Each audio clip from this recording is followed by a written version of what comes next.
Comissão de Segurança quer reunião com o ministro Edson Fachin, do STF, para discutir a DPF que restringiu operações em favelas do Rio. Comissão do Cúmplice analisa projeto que cria programa de incentivo à sustentabilidade na prática de cultos religiosos. CPI da Transparência cobra clareza nos contratos de publicidade do governo. E plenário analisa proposta que cria diretrizes para profissionalização e reinserção no mercado de trabalho de pais ou responsáveis por pessoas com deficiência. O Jornal da Alerj está começando agora.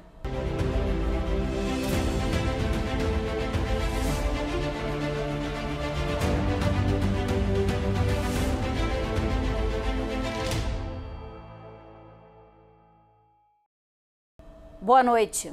A Comissão de Segurança da Alerj vai tentar marcar uma reunião com o ministro Edson Fachin para discutir a arguição de descumprimento de Preceito Fundamental 635, também conhecida como a DPF das favelas, que restringiu as operações policiais nas comunidades do Rio de Janeiro. A informação foi dada pelo presidente da comissão após a audiência pública que debateu o uso de drones com artefatos explosivos por criminosos nesta segunda-feira na Alerj. Segundo o deputado Márcio Galberto, após a DPF, inúmeros problemas passaram a surgir na área da segurança do Estado, como a expansão de facções, aumento de barricadas e áreas dominadas, e agora o possível uso de drones com explosivos em comunidades. A partir desta liminar, que é a DPF 635, nós vimos aumentar o número de barreiras, o número de áreas dominadas por criminosos. Nós estamos vendo uma disputa territorial que, antes da DPF, estava localizada em algumas regiões, hoje disseminadas por praticamente toda a capital e por diversas partes do estado do Rio de Janeiro, o que aumenta o trabalho das forças policiais e também o perigo para esses policiais. Nós estamos vendo, após a DPF 635, o surgimento da narcomilícia. Nós vimos, após a DPF 635, que criminosos, chefes do crime organizado de outros estados, estão hoje escondidos aqui no Rio de Janeiro. E nós estamos vendo, muito provavelmente, o surgimento do narcoterrorismo. Então, no mínimo, quem pediu isso é irresponsável, é inconsequente, sabendo da realidade de violência do Rio de Janeiro. Pedir que as operações policiais sejam interrompidas é jogar contra a sociedade e proteger criminosos. A audiência reuniu representantes dos três poderes, da Força Aérea Brasileira, da Segurança Pública e da Receita Federal, com o objetivo de identificar o que vem sendo feito para conter essa possível nova realidade no Estado. De acordo com o secretário estadual de Segurança Pública, apesar de ainda não haver confirmação oficial do uso de drones com explosivos por criminosos no Rio, existem investigações em andamento e o Estado já está capacitando policiais para essa demanda e providenciando a compra de ferramentas para neutralizar esses equipamentos com segurança. O GSI e outras unidades estão fazendo os estudos. A gente está tentando centralizar isso na Secretaria de Segurança Pública, no sentido de uniformizar não só a legislação, mas também a atuação dessas equipes, a fim de dar proteção aos policiais que trabalham em áreas onde esses criminosos estão usando drone e também aquela população que ali reside. Segundo o coordenador do Gabinete de Segurança Institucional do governo, atualmente existem vários sistemas antidrones que podem ser utilizados como apoio à segurança pública. Mas é preciso cautela na escolha dessa tecnologia por conta dos efeitos colaterais que elas podem causar. Ele explicou que os dispositivos utilizados para bloquear o sinal dos drones, por exemplo, também podem interferir em outros sistemas de comunicação e, por isso, a equipe ainda está na fase de estudos para a compra desses equipamentos. O sistema ele se divide naquele que rastreia, onde eu posso verificar a existência de um drone no espaço, no local, no perímetro. Eu tenho a identificação desse drone, eu tenho a tecnologia capaz de saber de onde esse drone ele decolou, para onde ele está programado para pousar, quem é o rádio controlador e onde ele está localizado. E, por fim, a contramedida, que aí é um jammer. É aí onde nós temos que nos ater para que tenhamos cuidado com os efeitos colaterais, porque ele bloqueia a radiofrequência e isso pode acabar bloqueando outros equipamentos. O deputado fez um balanço positivo da audiência e lembrou que o objetivo é combater o crime organizado e não quem usa o drone de forma regular. A nossa preocupação é com aquelas pessoas que estão pensando, com aqueles indivíduos que estão planejando a utilização de drones de forma criminosa e que, dependendo de como esses drones forem utilizados, as consequências poderão ser gravíssimas. Você pegar um drone, colocar uma granada e lançar essa granada, as consequências são muito próximas de um verdadeiro terrorismo. Na verdade, eu considero como uma atitude terrorista você fazer isso. Então, nós tivemos esse debate, fizemos esse debate, o que pode ser feito para que isso não venha a acontecer, e eu tenho certeza que nos próximos dias nós já veremos consequências concretas de iniciativas que vão proteger a sociedade fluminense sobre a possibilidade da utilização desses drones de forma terrorista. Um projeto de lei que cria um programa de incentivo à sustentabilidade na prática de cultos religiosos em áreas ambientais foi apresentado pelo deputado Carlos Mink durante a audiência pública da Comissão do Cumpra-se nesta segunda-feira.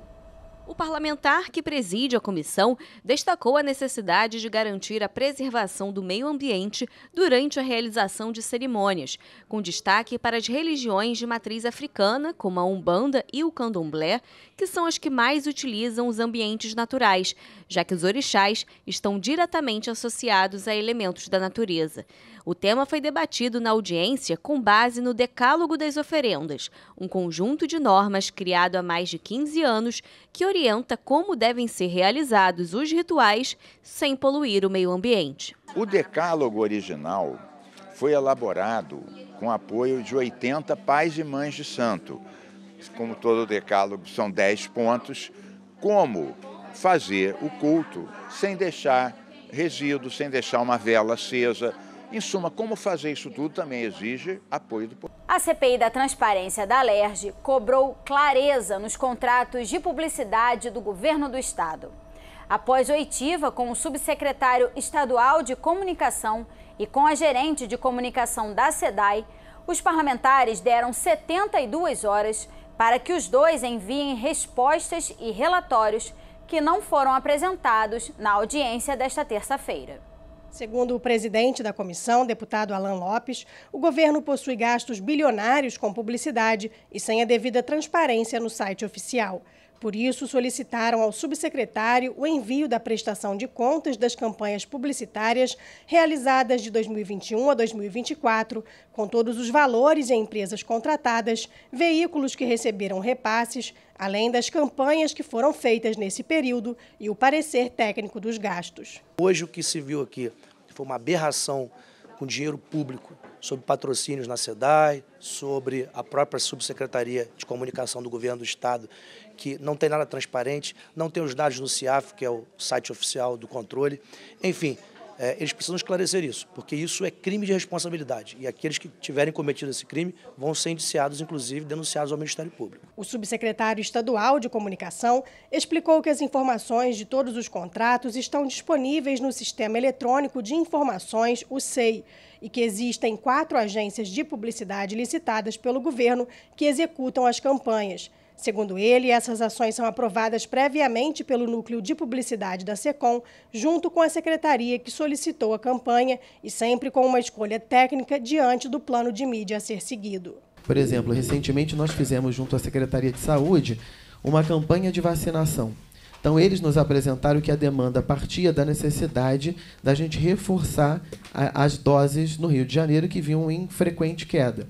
Essas informações todas, os dados técnicos que vêm desses técnicos da própria saúde, são direcionados para nós e nós encaminhamos as 4 agências licitadas. No sistema SEI, nós colocamos todas as comprovações acerca dos processos de campanha, ligados a plano de mídia, a contratação de publicidade, as notas de empenho, a todos os compromissos também.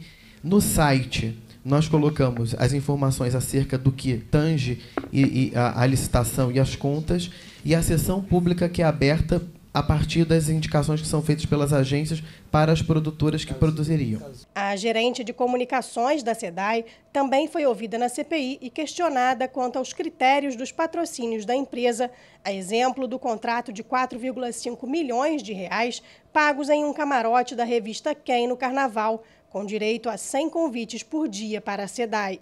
Ela explicou que a empresa possui um percentual a ser gasto em termo de cooperação técnica e patrocínio, que este ano foi orçado em 18 milhões de reais e que os contratos como este do camarote cumprem as estratégias de reforço institucional da SEDAI e projetos ambientais, sociais e de governança. O camarote, ele não falava só sobre a questão da publicidade, da bonificação da publicidade. Tinha questão de relacionamento, tinha questão de a gente poder... A SEDAI, durante 20 anos, teve presente no Sambódromo. A gente tem não só a técnica, a gente tem a bonificação, mas a gente também teve que fazer a exposição da marca, para se relacionarem com outras pessoas que foram ao camarote.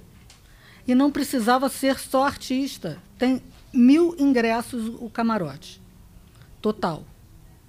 100 foram destinados à SEDAI por dia. E desses 100, a gente tentou agraciar a maioria das pessoas da empresa, alguns secretários. Os deputados também solicitaram o envio de um relatório de impacto dos projetos e gastos da companhia e vão convidar para as próximas audiências o presidente da empresa e os proprietários das agências publicitárias que executam as campanhas do governo. A gente vai aguardar receber as informações para analisar tudo com calma e aí depois marcar a audiência, para a gente saber quais são as empresas, se elas terceirizam o serviço, em quanto tempo é feito o serviço, onde são veiculados, que peças publicitárias são essas, que sites que elas são divulgados, até para saber se faz sentido você pagar 12, 15, 20 milhões de investimento numa publicidade, às vezes está indo para um sitezinho que não tem alcance nenhum.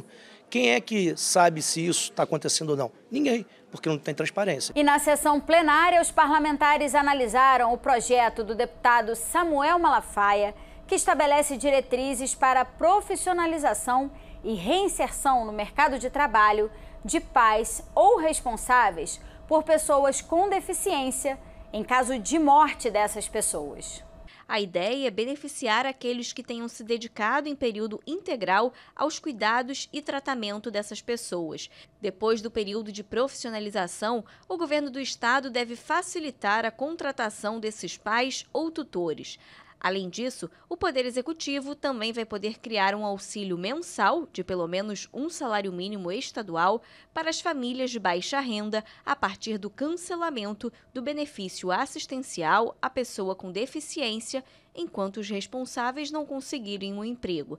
A proposta foi aprovada e retorna para a segunda discussão. A pessoa que ela cuidava morre e aí aquela pessoa que cuidava do outro fica sem amparo, sem emprego, sem nada. Então, é uma lei que espero seja aprovada para que tenham essas pessoas que tomam conta, né, de deficientes, pessoa com deficiência, ou também o TEA, pessoa com esse transtorno do espectro autista, possam ter uma nova experiência profissional, possam ser reinseриdo no mercado de trabalho ou fazendo cursos também, mas o governo vai ter que mexer na estrutura para dar oportunidade de priorizar essas pessoas. O Jornal da Alerj fica por aqui. Você pode acompanhar a programação pelo nosso YouTube e pelas redes sociais. TV Alerj, o canal do povo. Uma boa noite para você e até amanhã.